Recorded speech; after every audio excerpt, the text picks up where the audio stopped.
Oke, selamat pagi semuanya. Apa kabar? Sehat? Alhamdulillah. Alhamdulillah sehat. Sehat ya. Nggak ada yang mau dengerin, nggak ada yang mau nanya nih kabar saya. Oke, jadi kita ini screen saya kelihatan nggak? Kelihatan. Oke, good. Oke, ya. Jadi untuk pagi ini kita akan belajar tentang pengelolaan keuangan desa. Kalau semester lalu kita kan udah bahas tentang bagaimana pengelolaan keuangan instansi pemerintah di pemerintah daerah kayak kabupaten, kemudian kota gitu. Nah, sekarang kita akan turun lagi untuk ngelihat sih gimana pengelolaan keuangan yang ada di desa. Jadi untuk satu semester ke depan kita akan belajar intinya bakal ngumpul-ngumpul yang namanya keuangan desa. Udah itu toh. Nah, apa sih yang akan kita pelajari nanti?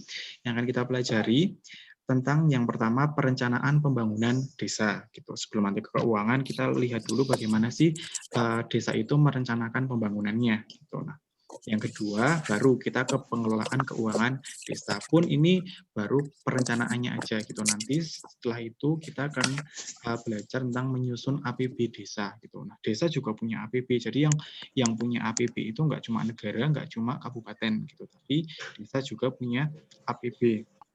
Gitu. Terus bagaimana kalau APB itu udah disusun nanti dilaksanakan, kemudian penata usahaannya itu bagaimana, jadi penata usahanya itu juga seperti apa, kemudian nanti pelaporan dan pertanggungjawaban pasti ya, yang namanya keuangan pasti harus dilaporkan dan ditanggungjawabkan gitu. Nanti kita juga akan melihat sih berbagai permasalahan keuangan desa yang ada di Indonesia. Gitu. Lalu kita juga akan ke pengawasan dan pengendalian. Jadi sekitar itu baru nanti setelah ini semuanya selesai kita ke praktikumnya. Gitu. Bagaimana kita mengelola keuangan yang ada di desa. Oke, untuk materi yang pertama tentang perencanaan pembangunan desa.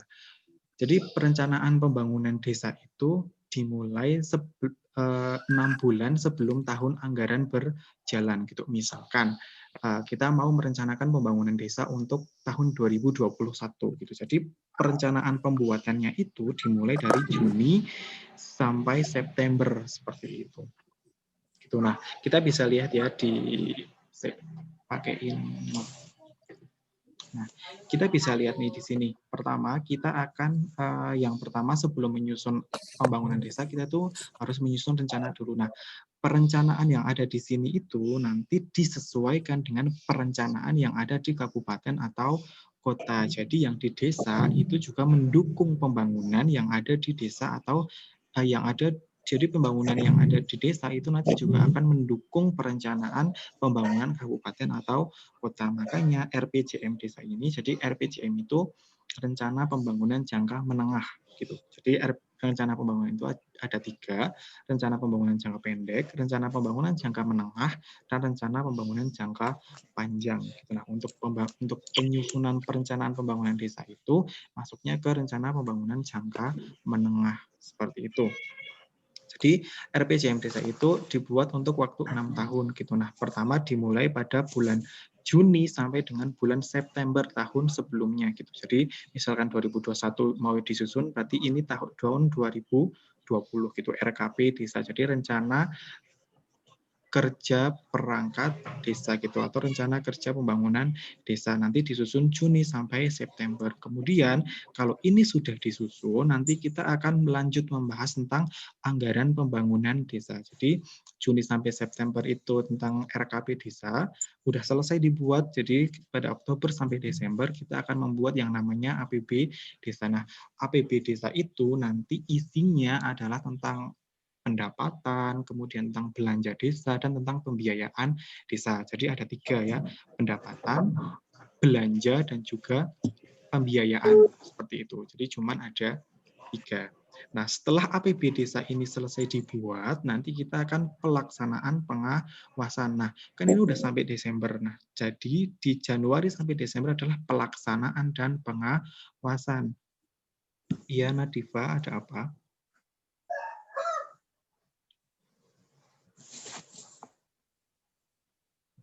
Oke, nggak raise hand ya, oke.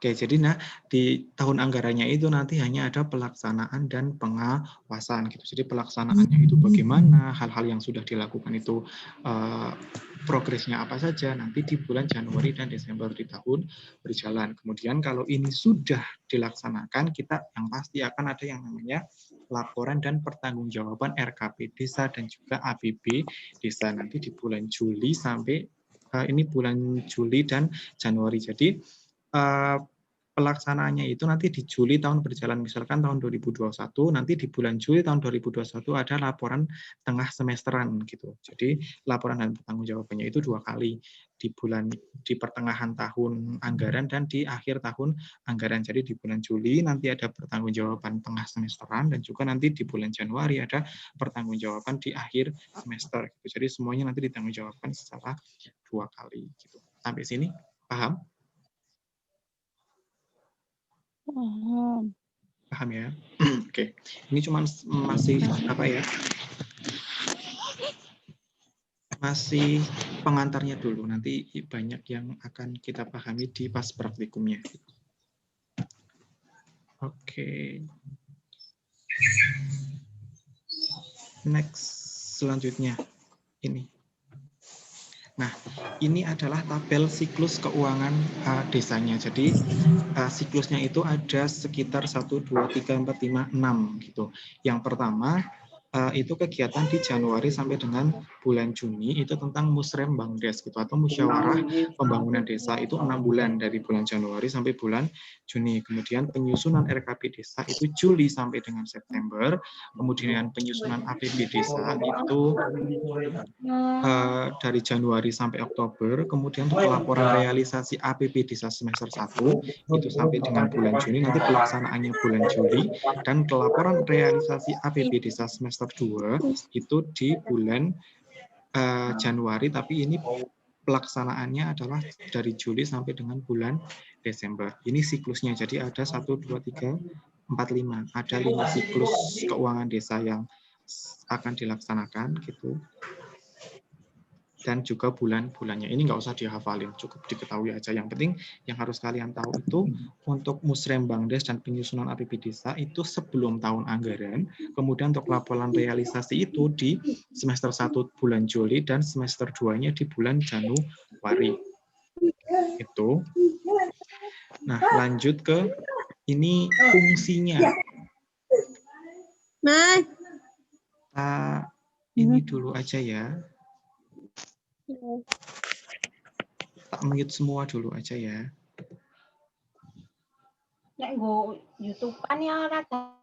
Oke. Nah, ini tentang fungsi perencanaan pembangunan desa. Jadi pembangunan desa itu fungsinya untuk apa sih rencananya? Nah, yang pertama sebagai pedoman dalam menyusun RKP desa sehingga menjamin konsistensi antara perencanaan, penganggaran, pelaksanaan serta monitoring dan evaluasi. Jadi fungsi dari perencanaan pembangunan ya untuk menyusun rencana kerja perangkat desa gitu. Kemudian yang kedua untuk mewujudkan perencanaan pembangunan yang sesuai kebutuhan gitu. Jadi menyusun anggaran juga nggak asal-asalan nyusun gitu, tapi kita juga harus melihat realisasi yang ada, kebutuhannya apa aja, kemudian kesejahteraannya bagaimana, kualitas hidup masyarakatnya juga bagaimana gitu. Selanjutnya untuk menciptakan rasa memiliki dan tanggung jawab bersama terhadap program pembangunan. Jadi program pembangunan itu intinya bukan ditujukan untuk 1-2 orang, gitu, tapi ditujukan untuk semua masyarakat yang ada di desa, gitu. Sehingga adanya perencanaan ini nanti sama-sama akan diketahui bagaimana orang-orang ini akan ikut andil dalam pembangunan di desa tersebut, gitu. Kemudian untuk memelihara dan mengembangkan hasil-hasil pembangunan. Jadi ini yang dinamakan dengan pembangunan berkelanjutan. Nantinya setelah pembangunan di tahun sebelumnya itu sudah dibangun, sudah selesai, kita akan terus merawat dan akan terus menjaganya gitu sehingga pembangunannya itu tetap akan berlanjut seperti itu. Kemudian mendorong dan menumbuh kembangkan partisipasi dan keswadayaan dalam pembangunan, dan juga yang terakhir sebagai ruang interaksi antara masyarakat dengan pemerintahan desa. Oke, itu fungsinya. Jadi ada 1, 2, 3, ada 6 gitu. Intinya ya fungsinya untuk memajukan kesejahteraan masyarakat desa. Intinya di situ. Nanti pengembangannya silakan bisa dikembangkan sendiri. Intinya ya untuk kemajuan dan kemaslahatan umat yang ada di desa. Gitu. Gitu ya. Next ke nah, cara penyusunan RPJM desa gitu. Jadi rencana pembangunan jangka menengah desa itu juga ada tahapan atau tata cara penyusunannya gitu. Nah, penyusunannya itu dimulai dari perencanaannya dari persiapan terlebih dahulu gitu. Nah, persiapannya itu apa aja sih? Nah, persiapannya yang pasti dari sosialisasi dan pembentukan Prokja atau tim perencanaan desa. Jadi bentuk tim dulu, kemudian bentuk program kerja, baru nanti adanya persiapan. Nah, sosialisasi ini tujuannya untuk apa? Nah, untuk penguatan kapasitas Pokja atau tim perencanaan desa, kemudian untuk menyusun roadmap-nya, schedule-nya itu bagaimana, apa aja yang mau dibangun gitu, kemudian mengidentifikasi kebutuhannya itu apa aja, terus nanti sumber daya yang dibutuhkan juga apa aja, kemudian nanti sosialisasi jadwal itu ke masing-masing dusun. Jadi desa udah bangun, udah punya rencana sekian, nanti akan disosialisasikan ke dusun-dusun. Tahu kan bedanya desa dan dusunnya? Kalau desa ya yang gede, kalau dusun itu ada di desa. Gitu. Kemudian kalau ini udah dilaksanakan, kita akan ke musdus atau musyawarah dusun. Nah, musyawarah dusun itu intinya apa sih? Nah, musyawarah dusun itu digunakan untuk penggalian potensi aset desa dan asesmen permasalahan dasar masyarakat. Jadi untuk mengetahui sih potensi-potensi yang ada di dusun-dusun itu apa aja. Nah, nanti kalau di dusun-dusun itu sudah menyatakan potensinya apa aja, terus asesmen permasalahannya juga apa, nanti kita akan lanjut ke musyawarah desa. Jadi udah musyawarah dusun, baru ke musyawarah desa. Nah, musyawarah desa pun itu pertama ada perencanaannya terlebih dahulu. Jadi nggak ujuk-ujuk langsung menyetujui ini gitu, tapi harus direncanakan dulu. Nah, rencananya itu banyak gitu. Ada pengelompokan masalah, kemudian ada scoring masalah, kemudian ada perumusan isu strategis berbasis pengelompokan dan penyusunan sejarah dan legenda desa masalah, kemudian ada visi misi desa, prioritas kebijakan, dan program-program kegiatan yang indikatif. Kemudian juga ada perancangan akhir RPJM desa, nanti intinya itu di musyawarah perencanaan kira-kira visi misi ke depannya itu tuh mau seperti apa gitu. Nah, kalau musyawarah desa itu udah selesai, kita akan langsung masuk ke musyawarah perencanaan pembangunan desanya. Jadi di sini nanti kita akan membahas bagaimana RPJM itu ditetapkan dan akan menjadi suatu kebijakan atau program yang akan dilaksanakan dan nanti ditandatangani oleh kepala desa dan BPD. Nah, baru kalau ini udah disetujui oleh BPD dan juga udah disetujui oleh DPRD setempat, nanti akan jadi peraturan desa dan juga akan menjadi apa itu? Laporan bupati melalui camat. Iya, jadi nanti peraturan desa ini akan dilaporkan oleh bupati melalui camat setempat dan kemudian akan disosialisasikan ke desa-desa yang ada atau ke seluruh elemen-elemen yang ada di desa. Gitu. Oke, sebentar. Sampai sini. Oke. Sampai sini ada yang mau ditanyakan dulu atau tidak? Bisa di-unmute kalau mau tanya. Lanjut.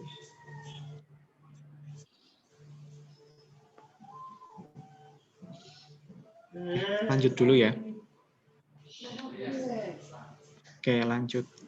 Lanjut kita ke tentang bidang-bidang yang ada di RPJM desa gitu. Jadi di dalam rencana pembangunan jangka menengah itu nanti ada beberapa bidang yang akan dibangun, istilahnya seperti itu. Nah, bidangnya itu ada 4 gitu. Yang pertama tentang pemerintahan, yang kedua bidang pelaksanaan pembangunan desa, kemudian pembinaan masyarakat dan pemberdayaan masyarakat. Jadi bidangnya hanya itu. Kalau penyelenggaraan pemerintah ya intinya bagaimana pemerintahan itu nanti bisa berjalan gitu. Kemudian tentang pelaksanaan pembangunan ya nanti bagaimana pembangunan itu bisa berjalan dan bisa dilaksanakan. Kemudian untuk selanjutnya bidang pembinaan kemasyarakatan. Jadi pembinaan kemasyarakatan ini nanti di dalamnya termasuk organisasi-organisasi yang ada di masyarakat gitu, seperti Karang Taruna, kemudian ada organisasi kesenian, nanti di situ dibina organisasi-organisasi ini agar semakin maju gitu. Kemudian yang selanjutnya di bidang pemberdayaan masyarakat. Nah, bidang pemberdayaan masyarakat ini lebih kepada bagaimana meningkatkan kualitas hidup masyarakat. Nanti ujung-ujungnya kepada indeks pembangunan manusia seperti itu. Oh, Bu.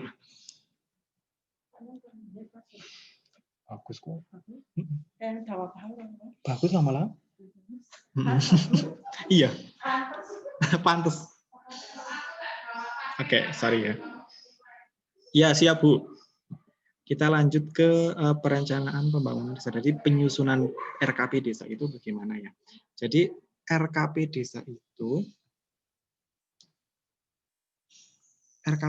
nanti penyusunannya ada panjang gitu ya, agak panjang gitu. Nanti kita mulai dari bahannya dulu. Nah, penyusunan RKP desa itu dimulai dari kita mempersiapkan bahan. Nah, bahan-bahannya itu dari mana aja? Dari musyawarah desa yang pertama, tadi udah dijelasin. RPJM desa juga udah dijelasin. Kemudian ada pagu indikatif, rencana dana desa, kemudian rencana alokasi dana desa, rencana bagian dari hasil pajak daerah, dan juga rencana bantuan keuangan. Jadi pagu indikatif ini lebih kepada bantuan-bantuan dari pemerintah pusat. Jadi bantuan dari pemerintah pusat ke desa itu kan ada banyak gitu. Yang paling terkenal itu kan biasanya dana desa gitu ya. Dana desa juga nominalnya juga sangat tinggi, sangat gede. Nanti gimana sih dana desa itu dialokasikan ke RKP desa gitu. Kemudian ada bagi hasil pajak daerah dan retribusi daerah gitu. Biasanya ada pajak hotel, pajak reclaim gitu-gitu. Nanti itu juga masuk ke pagu indikatif. Kemudian ada rencana bantuan keuangan. Jadi rencana bantuan keuangan ini lebih kepada nanti pemerintah itu merencanakan bantuan keuangannya itu dari mana aja gitu. Kemudian ada program kegiatan kecamatan, kabupaten atau provinsi nasional masuk ke desa. Iya, ini nanti kan ada program-program yang ada di pemerintah gitu. Nah, nanti pemerintah juga akan meminta desa untuk menyesuaikan program-program ini. Kemudian nanti dibantulah oleh pemerintah kabupaten atau provinsi atau nasional kepada desa untuk menyukseskan pembangunan mereka. Nah, nanti kalau ini bahannya udah ada, tahap penyusunnya adalah yang pertama penyusunan perencanaan pembangunan desa melalui musyawarah desa. Sebenarnya sama kayak tadi, musyawarah desa dulu, kemudian menyusun tim RKP desa, kemudian mencermati pagu indikatif ini, kemudian juga merencanakan pencermatan ulang dokumen RPJM desa, kemudian juga nanti baru menyusun rancangannya, terus kalau udah nanti menyusun RKP desa melalui musyawarah perencanaan, terus penetapan, perubahan, dan pengajuan daftar usulan RKP desa ini kepada pihak kabupaten atau kota. Jadi ini tahap-tahapannya nggak usah terlalu nggak usah terlalu dihafalin banget gitu, yang penting tahulah intinya bahannya itu apa aja, terus penyusunnya ya pasti dari musyawarah dulu, terus kemudian kalau udah musyawarah ya pencermatan dan sebagainya nanti baru diusulkan gitu. Kemudian selanjutnya ini tentang format rancangan RKP desa. Jelas nggak sih? Nah, ya, intinya tuh nanti di sini misalkan ada perencanaan pembangunan desa, nanti jenis kegiatannya itu apa aja, lokasinya itu mau di mana gitu ya. Kita pakaiin.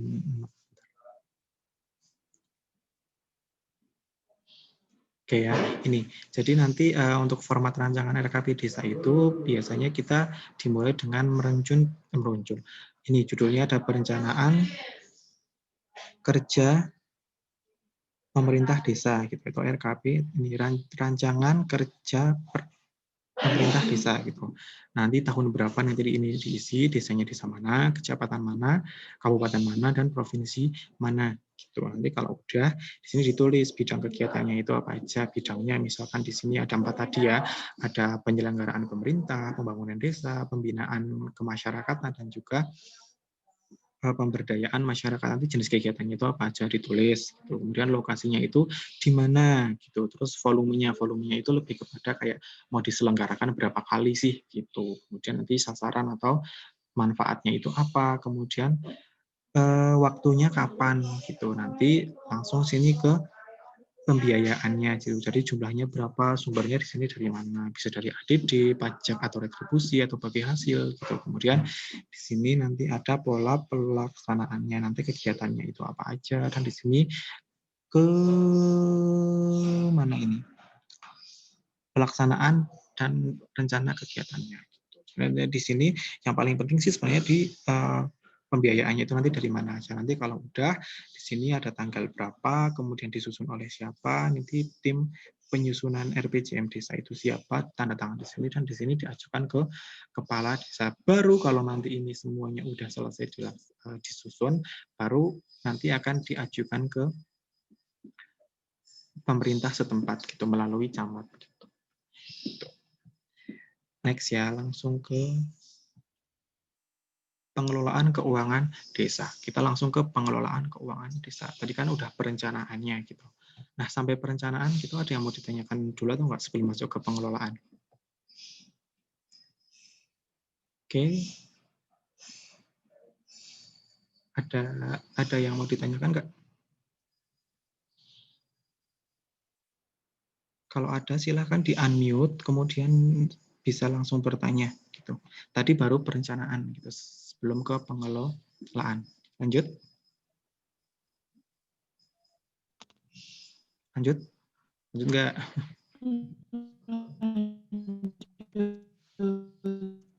Lanjut.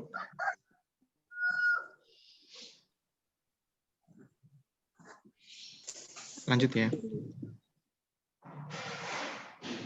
Ya.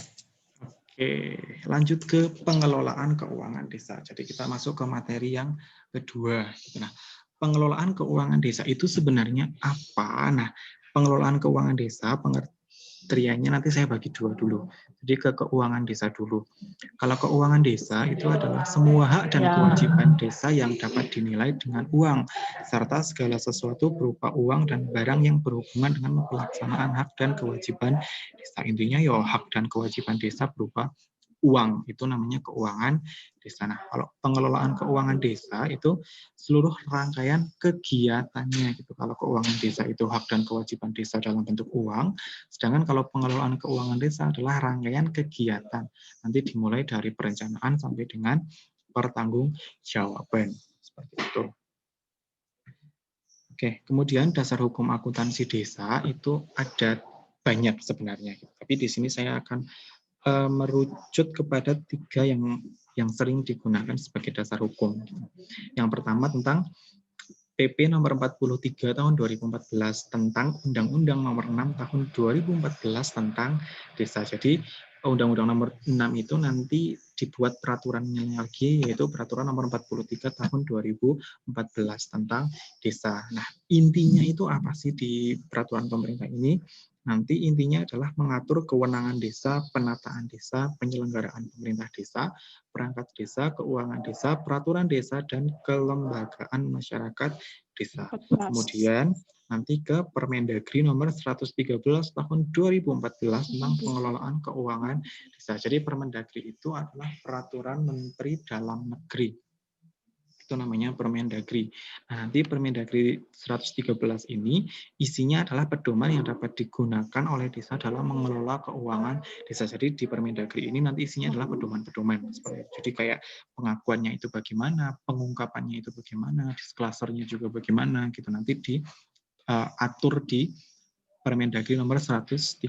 Kemudian yang terakhir tentang Permenkeu nomor 241 PMK 07 2014. Jadi tentang peraturan Menteri Keuangan itu tentang pelaksanaan dan pertanggungjawaban transfer ke daerah dan dana desa.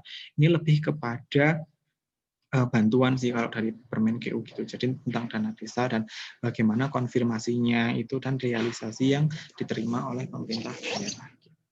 Itu dasar hukumnya. Kemudian untuk sistem akuntansi desanya lebih kepada dua hal. Kalau sistem akuntansi itu nanti kita lebih bahas ke basis akuntansi dan sistem pembukuannya. Gitu. Nah, basis akuntansi itu kan ada dua. Masih ingat nggak?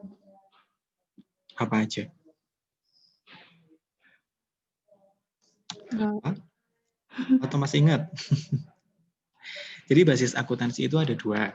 Basis kas dan basis akrual gitu. Kalau basis kas itu intinya seluruh transaksi itu akan diakui ketika sudah diselesaikan dengan kas. Gitu. Ini udah dibayar lah intinya gitu. Nah, yang kedua basis akrual itu seluruh transaksi akuntansi itu akan diakui itu ya saat terjadinya transaksi mau itu udah dilunasi atau dibayar secara kas atau belum gitu. Itu bedanya di situ. Nah, kalau di akuntansi desa itu basis akuntansinya menggunakan basis kas gitu. Namun harus dapat menyajikan informasi terkait aset non kas dan liabilitas desa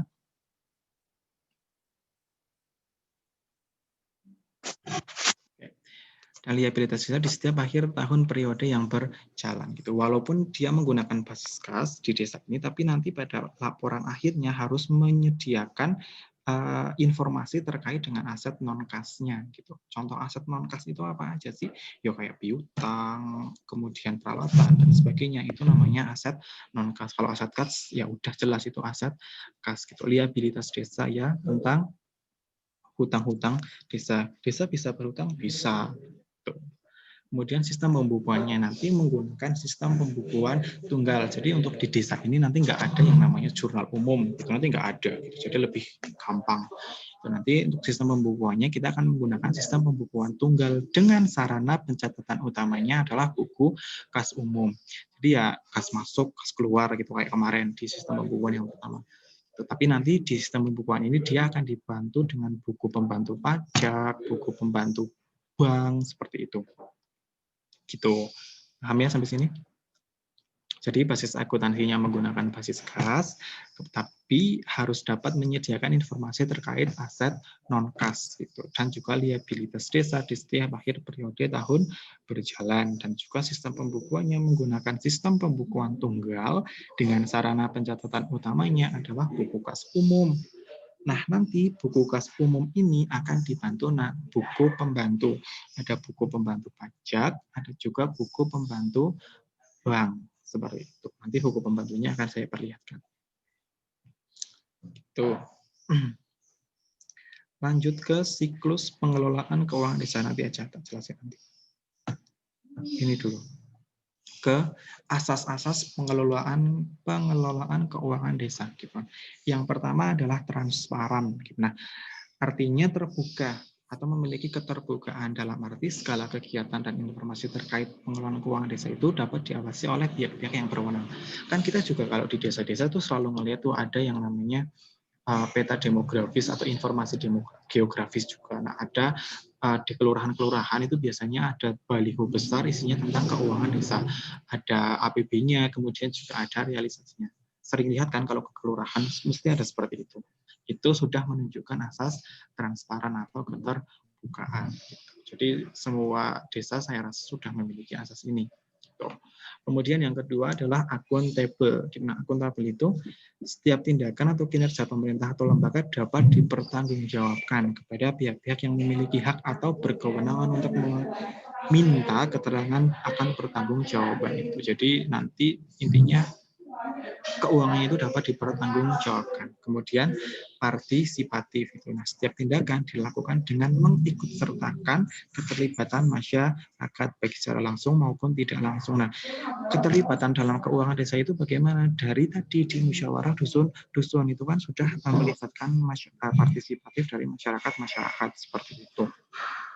Kemudian yang terakhir adalah tertib dan disiplin anggaran. Nah, anggaran harus dilaksanakan secara konsisten dengan pencatatan atas penggunaannya sesuai dengan prinsip akuntansi keuangan desa. Nah, prinsip akuntansi keuangan desa itu biasanya dapat kita lihat di SAP atau standar akuntansi pemerintah.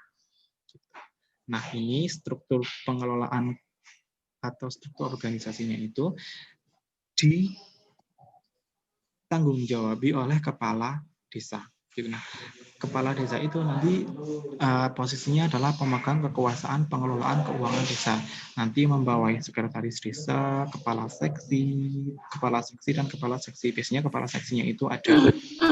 Nah, nanti sekretaris desa ini dia akan membawahi yang namanya bendahara desa. Nanti tugas dan kewajibannya apa aja ini.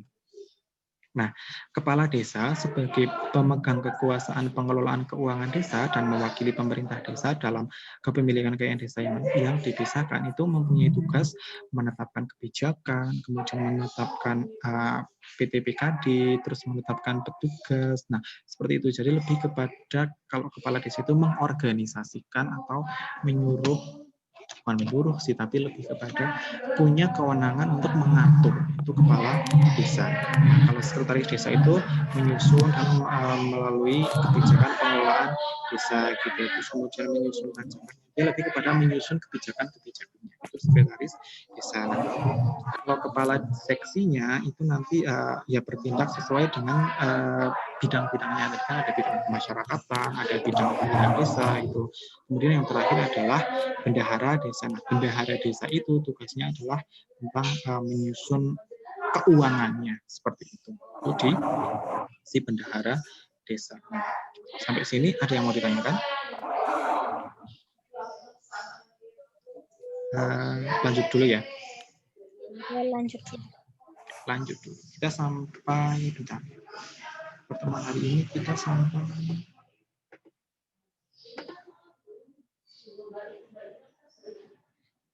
pertemuan hari ini kita sampai sini dulu. Ini sampai tahap pengelolaan keuangan desa. Jadi pelan-pelan aja biar paham. Nah, tahap pengelolaan keuangan desa itu ada 5. Siklusnya itu ada 5. Ini tahapan pengelolaan keuangan desa atau siklus pengelolaan keuangan desa. Dimulai dari perencanaan, kemudian nanti ke penganggaran, kemudian penganggaran ini masuk ke dalam perencanaan gitu sebenarnya. Jadi yang yang benar-benar masuk ke dalam siklus itu ada perencanaan ini, kemudian masuk ke pelaksanaan, penatausahaan, pelaporan, dan pertanggungjawaban. Perencanaan ini sama penganggaran itu nanti sama masuknya ke rancangan APB desa. Nanti dibagi ke perencanaan dulu. Nah, perencanaan itu kan lihatnya dari RPJM desa dan RKP desa. Itu kan tadi udah tak jelasin gimana penyusunan RPJM desa dan RKP desa disusun. Nah, disinilah perencanaan dari pengelolaan keuangan. Nah, penganggaran ini nanti lebih kepada hal-hal apa aja sih yang mau dikeluarkan atau yang mau didapatkan. Nanti kita lihat anggaran dilihat dari PA desa atau pendapatan asli desanya itu berapa. Kemudian dapat uang dari dana desa, dapat uang juga dari bagi hasil, dapat uang dari ADD atau alokasi dana desa, terus dapat uang dari bantuan, dapat uang dari hibah, dan dapat uang dari lain-lain pendapatan. Ini penganggarannya. Ini yang 1 sampai 7 itu masuk kepada rencana pendapatannya. Kemudian yang 8 adalah belanjanya atau rencana pengeluarannya. Nanti belanjanya itu mau belanja apa aja, kayak belanja barang, belanja minuman misalkan, terus belanja pegawai, belanja tunjangan, dan sebagainya. Nanti di sini di nomor 8. Dan kemudian di nomor 9 ada pembiayaan. Contohnya mau ada investasi ke Pemda-Pemda mana, atau nanti juga menerima investasi atau pinjaman dari pihak mana, seperti itu. Itu nanti di penganggarannya. Nah, yang perencanaan dan penganggaran ini maksudnya ke rancangan APB desa. Kemudian kalau ini sudah dilaksanakan, kemudian pelaksanaan kegiatan. Pelaksanaan kegiatannya adalah pelaksanaan dari penganggaran ini gitu.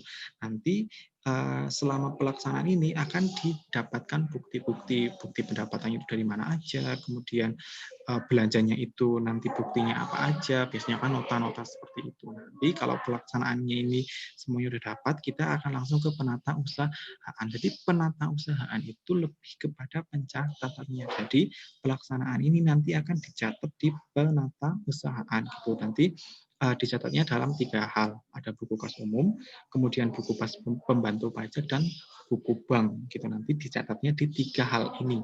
Ada satu lagi nanti laporan pertanggungjawaban di sini. Nanti ada formatnya juga.